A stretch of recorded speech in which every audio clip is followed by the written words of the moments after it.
Hello everyone.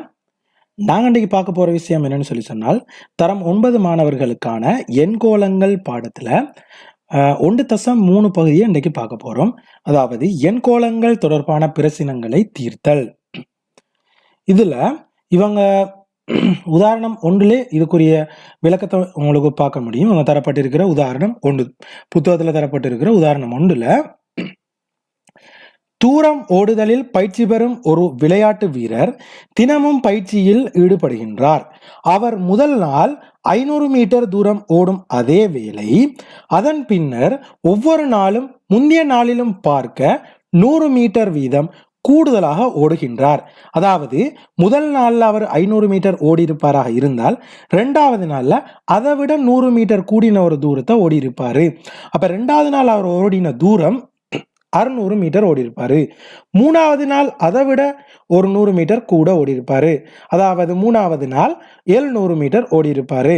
அப்படி ஒவ்வொரு நாளும் 100 மீட்டர் 100 மீட்டர்னு சொல்லி அதனுடைய பெறுமதி அதிகரிச்சு கொண்டு போகுது.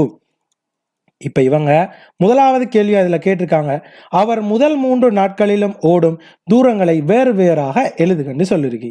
அப்ப அதுக்கு நாங்க பார்க்க போற விட எப்படின்னு பார்த்தால், முதலாவது நாள்ல ஓடும் தூரம் 500 மீட்டர். அது முதலாவது நாள்ல ஓடி இருக்காரு 500 மீட்டர், அது சரி. 2வது நாள்ல ஓடும் தூரத்தை நாம பார்ப்போமாக இருந்தால் அந்த 500 மீட்டரோட ஒரு 100 மீட்டர் தூரத்தை கூட்டணும். ஏன் ஒவ்வொரு நாளும் 100 மீட்டர் கூடி கொண்டு போகுது. ஆகவே 2வது நாள் 600 மீட்டர். 3வது நாள்ல ஓடும் தூரம் 500 மீட்டரோட ஒரு 100 மீட்டர், இன்னொரு 100 மீட்டர். 3வது நாள் இன்னொரு 100 மீட்டர் கூடப்படுது. அந்த 600 மீட்டரோட இன்னொரு 100 மீட்டர் கூடப்படுது. ஆகவே அது 700 மீட்டர். ஆகவே முதல் 3 நாட்கள்லையும் அவருடைய ஓட்டத்துக்குரிய அந்த எண்கோளத்தை பார்ப்போமாக இருந்தால் 500 மீட்டர், 600 மீட்டர், 700 சொல்லி அதனுடைய எண்கோளம் அமைஞ்சிருக்கு. முதல் 3 உறுப்புகளும் இந்த எண்கோளத்தினுடைய முதல் 3 உறுப்புகளையும் பார்ப்போமாக இருந்தால் 500, 600, 700 சொல்லி அதிகரித்து கொண்டு போகுது. 100 100ஆக அதிகரித்து கொண்டு போகுது. இப்போ 2வது கேள்வி கேட்டிருக்காங்க, நாட்களின் எண்ணிக்கைக்கேற்ப ஓடும் தூரங்களுக்கு பொது உறுப்பை காண்க என்று சொல்லி கேட்டிருக்காங்க. பொது உறுப்பு காரணமாக இருந்தால் நாங்க இதற்கு முந்தைய வீடியோக்கள்லையும் நாங்க இது சம்பந்தமாக கதைச்சிருக்கோம். என்னன்னு சொன்னால் முதலாவது உறுப்பு 500, 2வது உறுப்பு 600, 3வது உறுப்பு 700 சொல்லக்கூடிய ஒரு எண்கோளம் தரப்பட்டிருக்கு. இதனுடைய பொது உறுப்பு காணணும். பொது உறுப்பு காரணமாக இருந்தால் எப்போதுமே ஒரு எண்கோளம் தரப்பட்டு இருக்கிற சந்தர்ப்பத்தில் பொது உறுப்பு காண்பதற்கு முதல் வேலையாக நீங்க செய்ய வேண்டிய வேலை என்னன்னு சொன்னால் அதனுடைய பொது வித்தியாசத்தை கணிப்பதாகும். பொது வித்தியாசம் என்ன? 2ஆம் உறுப்பிலிருந்து முதல் உறுப்பை கழிக்கிறது அல்லது 3ஆம் உறுப்பிலிருந்து 2ஆம் உறுப்பை கழிக்கிறது. அதாவது 2 அடுத்துள்ள உறுப்புகளுக்கு இடையிலான வித்தியாசத்தை தான் நாம பொது வித்தியாசம் சொல்றோம். பிந்தைய உறுப்பு 600 இருந்து முந்தைய உறுப்பு 500 கழிச்சால் அதனுடைய பொது வித்தியாசம் 100. ஆகவே எண்ணாம் உறுப்பை காரணமாக இருந்தால் 100 தர 1 100. அதோட முதலாம் உறுப்பு 500 நாங்க காரணமாக இருந்தால் அந்த 100ஓட என்ன மாற்றம் செஞ்சால் முதலாம் உறுப்பு 500 வரும். 100ல இருந்து 500க்கு எப்படி போறது? 100ஓட இன்னொரு 400 நாங்க எக்ஸ்ட்ராவா கூட்டுவமாக இருந்தால் அதனுடைய முதலாம் உறுப்பை காண முடியும். ஏன்? 100 தர 1 சக 400, 100 தர 1 சக 400, 100 தர 1 100 சக 400 500. ஆகவே அதனுடைய முதலாம் உறுப்பு 100 தர 1 சக 400 என்ற அடிப்படையில் பெறப்படுது.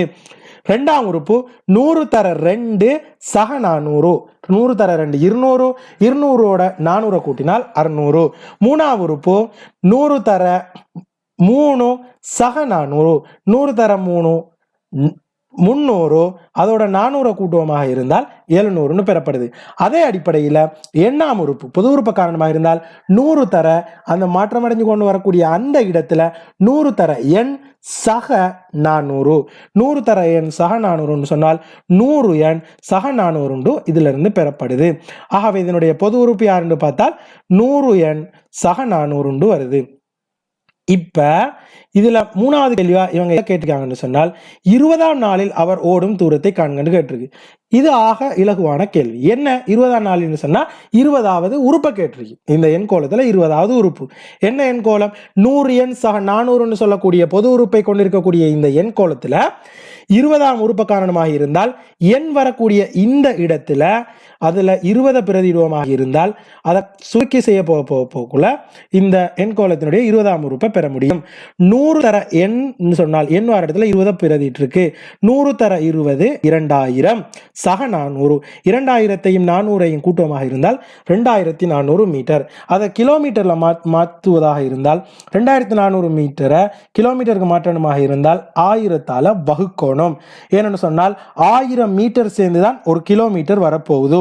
ஆகவே 1000ஆல இதை வகுத்தால் கிலோமீட்டருக்கு அலகு மாற்றம் செய்ய முடியும். 2400 1000ஆல வகுத்தால் 2.4 வரும். 2.4 கிலோமீட்டர். 20ஆம் நாளில் அவர் ஓடக்கூடிய தூரம் எவ்வளவு பார்த்தால் 2.4 கிலோமீட்டர் என்று பெறப்படுது. அதே போல இவங்க 4வது கேள்வியாக என்னத்தை தந்திருக்காங்க என்றால் அவர் எத்தனையாம் நாளில் 3 கிலோமீட்டர் தூரம் ஓடுகின்றார். இப்ப 3 கிலோமீட்டர் தூரம் சொல்லி கிலோமீட்டர்ல தான் அளவு தந்திருக்காங்க. எத்தனையாம் நாள்னு கேட்டிருக்காங்க. எத்தனையாம் நாள் என்று கேட்டால் எத்தனையாம் உறுப்பு. 3 கிலோமீட்டர் என்று சொல்ல வரக்கூடிய இந்த பெருமதி இந்த எண்கோளத்தை பொறுத்த மட்டும் எத்தனையாம் உறுப்புன்னு கேட்டிருக்கு. எத்தனையாம் உறுப்புன்னு கணிக்கணுமாக இருந்தால் நாங்கள் இதுக்கு முந்தைய வீடியோக்களையும் இது பற்றிய தெளிவான விளக்கத்தை தந்திருக்கோம். ஒரு எண்கோளத்துல எத்தனையாம் உறுப்புன்னு சொல்லி ஒன்றை கணிக்கணும்னு சொல்லி ஒரு பெருமதியை தந்து காண்போமாக இருந்தால் அது எப்படி கணிக்கப்பட வேண்டும் என்றால் அந்த பெருமதிய சமன்பாட்டோட அந்த எண்கோளத்தில் பொது உறுப்புக்குரிய சமன்பாடு இருக்குதானே அந்த சமன்பாட்டோட சமப்படுத்தி எழுதி அதுல தெரியாத எண்ணினுடைய பெருமதியால். ஆனால் இதெல்லாம் வேலையா நாங்க செய்ய வேண்டிய வேலை என்னன்னு சொன்னால் கிலோமீட்டர்ல தரவு தரப்பட்டிருக்கு. கிலோமீட்டர்ல தரப்பட்டிருக்கிற தரவை நாங்க மீட்டருக்கு மாற்றணும். ஏன் இவர் ஓடக்கூடிய தூரங்கள் ஒவ்வொன்றும் தரப்பட்டிருக்கிற தரவுல மீட்டர்லாம் வந்திருக்கு. முதலாவது 500 மீட்டர், அடுத்தது 600 மீட்டர், 700 மீட்டர் மீட்டர்லாம் தரப்பட்டிருக்கு. ஆகவே அவங்க தந்திருக்கக்கூடிய தரவையும் நாங்க மீட்டர்ல அலகு மாற்றம் செய்வோமாக இருந்தால் தான் இதுல நாங்க இந்த கேள்வியை செய்ய முடியும். அதற்கு ஒரு கிலோமீட்டர் சொல்றது 1000 மீட்டர். 3 கிலோமீட்டர் என்றால் 3 1000ஆல பெருக்க வரதுதான் 3000 மீட்டர். அந்த 3000 மீட்டர் அவர் ஓடுற அந்த நாள் எத்தனையாவது நாள்னு கேட்டிருக்கு. இப்ப இந்த 3000 மீட்டரை யாருக்கு சமப்படுத்தணும்? இந்த எண்ணாம் உறுப்பான பொது உறுப்பு எண்ணாம் உறுப்பான பொது உறுப்பு என்ன தந்திருக்காங்க? 100 எண் சக 400. 100 எண் சக 400 சமன் 3000 இதுக்கு சமப்படுத்தியாச்சு. இப்ப சமப்படுத்தி எழுதினால் இதுல என்ன சொல்ற மட்டும் ஒரு புறத்துக்கு நான் எழுவாய் மாற்றி காண்பனாக இருந்தால் அதுதான் இந்த 3000 மீட்டர் ஓடக்கூடிய நாள். அதுதான் எத்தனையாவது அந்த எண்ணாம் உறுப்பு தான் அவங்க கேட்ட அந்த உறுப்பு. ஆகவே சக 400 நான் என்ன செய்யறேன் சாப்பாட்டுக்கு மறுபுறம் கொண்டு போகல சய 400 ஆகும். அப்ப எஞ்சிறது 100 எண் மறுபுறம் எஞ்சுது.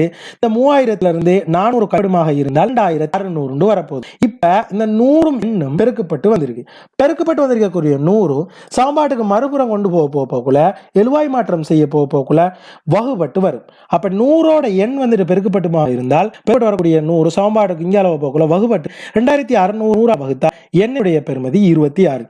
அதாவது இவர் 3 தூரத்தை ஓடுறதுக்கு 26வது நாள்ல தான் அந்த 3 கிலோமீட்டர் தூரத்தை அவர் ஓடி இருப்பாரு. ஆகவே எங்களோட சேனல்ல தொடர்ச்சியாக இந்த வீடியோக்கள் அனைத்தும் இடம்பெறும்.